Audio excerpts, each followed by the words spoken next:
call. Aye. Please come immediately.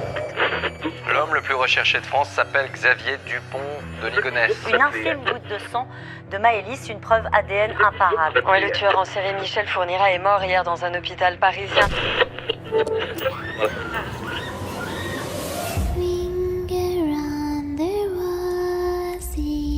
Bienvenue dans les Minutes de l'Horreur. Il y a des affaires qui marquent une nation tout entière, du fait de leur cruauté, de leur originalité ou de la personnalité des protagonistes. C'est le cas de celle dont nous allons parler aujourd'hui. La France entière se souvient de Jean-Claude Roman. Vous connaissez peut-être son nom, mais connaissez-vous vraiment son histoire ? Bon, il nous est déjà tous arrivé de mentir, soit pour cacher une vérité ou ne pas blesser une personne. Le mensonge n'a rien de bien méchant en soi.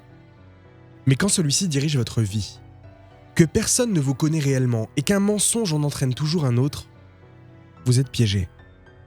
Roman a menti à ses proches pendant 18 ans sur ses activités en se prétendant chercheur, médecin, jusqu'à se retrouver coincé et commettre l'irréparable le 9 janvier 1993.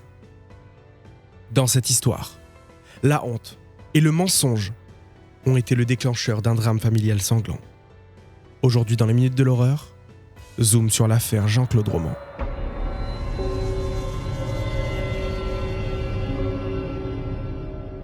Né le 11 février 1954 à Lons-le-Saunier, de Aimé Roman, un régisseur forestier et fermier jurassien, et de Anne-Marie, mère au foyer.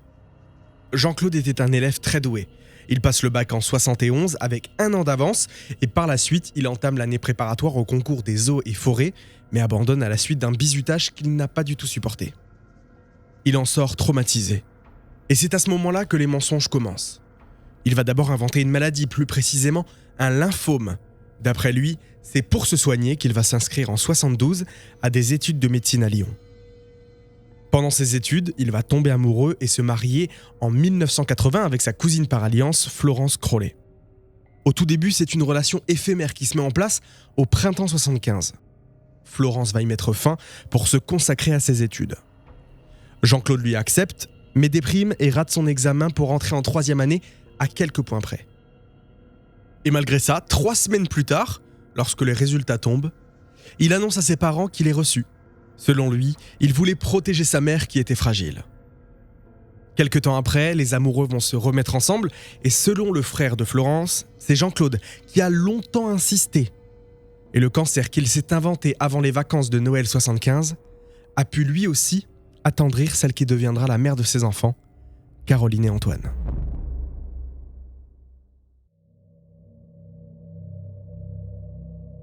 Mais alors que Jean-Claude construit sa vie de famille, les mensonges sont à l'origine de cette relation et continuent de s'immiscer dans sa vie. Il ne va jamais dépasser le stade de la 2e année de médecine. Il fait croire à ses proches qu'il passe ses examens avec succès, alors qu'il ne s'y est jamais présenté. En réalité, il se réinscrit 12 fois en seconde année de médecine. Et son lymphome qu'il a inventé va lui permettre de justifier auprès de ses parents et sa femme pourquoi il n'est plus en cours.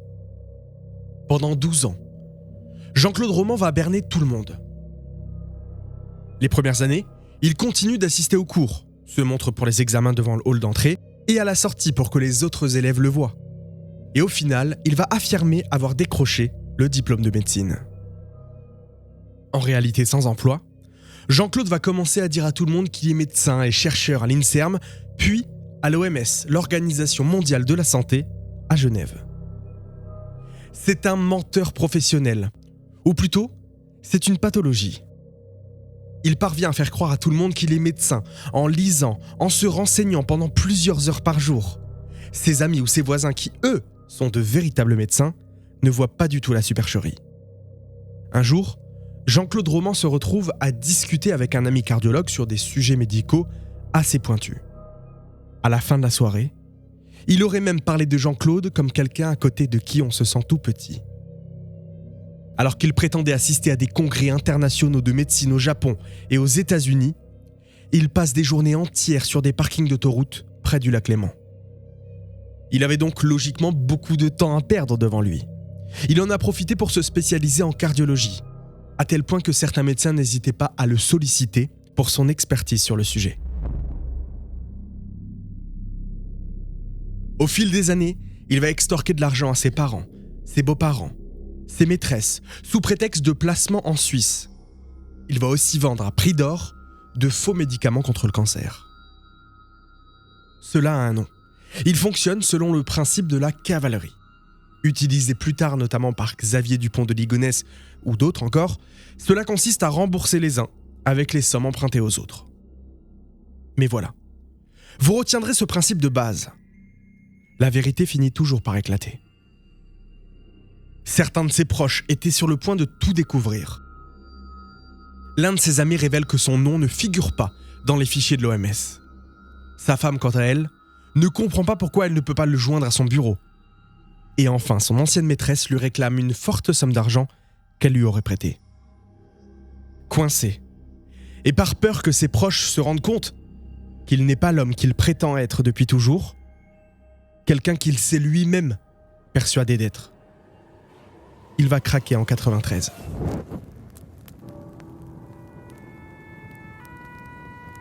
Le soir du 9 janvier, la maison est en flammes. Les pompiers arrivent sur place et brisent une fenêtre pour essayer de rentrer. Ils aperçoivent dans la chambre parentale Jean-Claude Roman, inconscient. Sa femme, elle, a le crâne fracassé. Les pompiers pensent que des morceaux de la toiture se sont donc effondrés sur elle. Dans leurs chambres respectives, les enfants sont également retrouvés morts.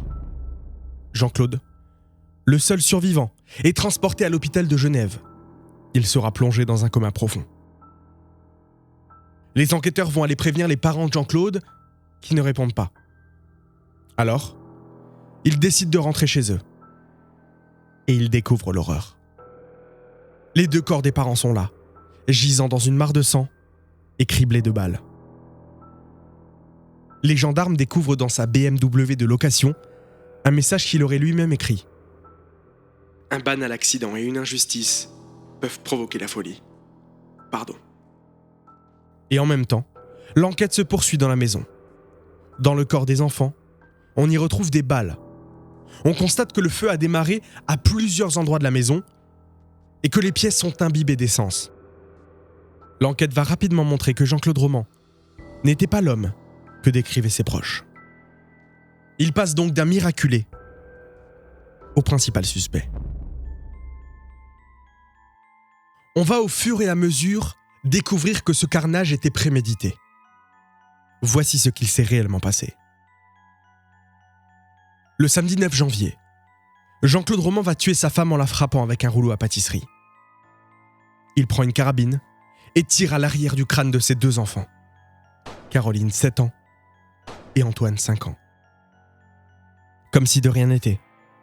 Il va ranger la maison, relever le courrier, sortir en ville acheter des journaux et regarder la télévision. Toujours le samedi, après avoir déjeuné chez ses parents, il les tue, avec la même carabine qui a servi à tuer ses 2 enfants, en leur tirant cette fois-ci une balle dans le dos. La dernière victime que fera Jean-Claude Roman, c'est son chien. Car il voulait que Caroline l'ait avec elle. Elle l'adorait. C'est ce qu'il a déclaré pendant son procès. Il reprend sa voiture pour aller à Paris et passer la soirée avec son ancienne maîtresse à qui il devait de l'argent, Chantal Delalande. Il l'emmène chez un ami, fait semblant de ne pas retrouver le chemin, s'arrête dans la forêt et tente de la tuer en l'aspergeant de gaz lacrymogène et en l'étranglant. Elle va le supplier de la laisser en vie. Il craque et accepte pour elle. Enfin, il décide de rentrer chez lui, après lui avoir fait promettre de ne rien dire à personne. Pour expliquer son geste, il dit souffrir d'une tumeur cérébrale qui affecterait son comportement. Le 10 janvier vers 22h, il asperge de l'essence partout, dans le grenier, les lits de ses enfants et le corps de sa femme. Après s'être mis en pyjama et avoir avalé un barbiturique, il allume l'incendie à 4h du matin. Pendant longtemps, on a cru que Jean-Claude Roman avait essayé de se suicider et que c'est pour ça qu'il avait été plongé dans le coma. Mais en réalité, il a failli mourir à cause d'une erreur médicale pendant son transport à l'hôpital. Et non pas à cause des fumées inhalées pendant l'incendie de la maison. C'est ce qu'assure le magazine 13h15 le dimanche du 30 mai 2021 sur France 2. Voilà le week-end macabre de Jean-Claude Roman.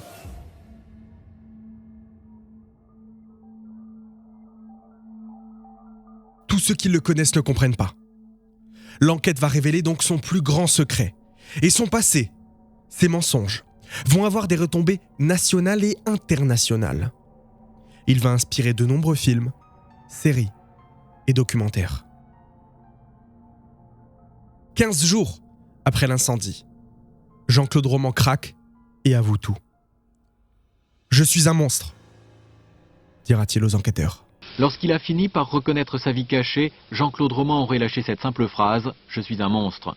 Pourtant, durant des heures, il a tenu tête au juge d'instruction venu l'interroger ici, à l'hôpital pénitentiaire de Lyon.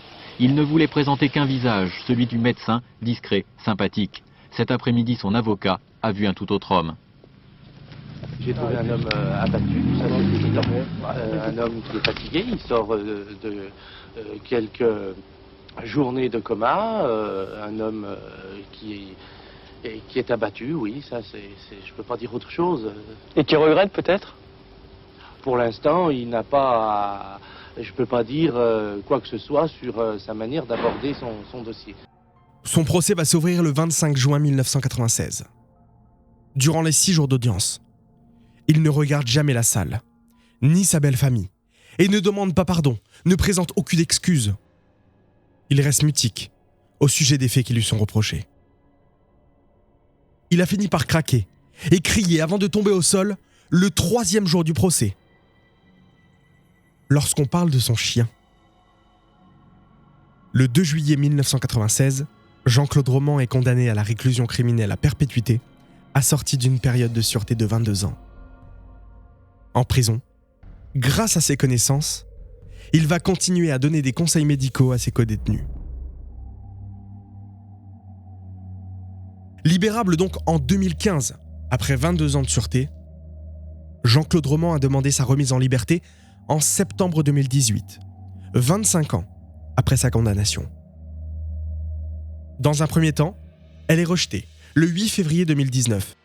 La justice estimait que les éléments du projet présenté et de sa personnalité ne permettaient pas d'assurer un juste équilibre entre le respect des intérêts de la société, des droits des victimes et de la réinsertion du condamné, en dépit même de son parcours d'exécution de peine satisfaisant, puisque pendant toutes ces années, Jean-Claude Roman a été un prisonnier modèle.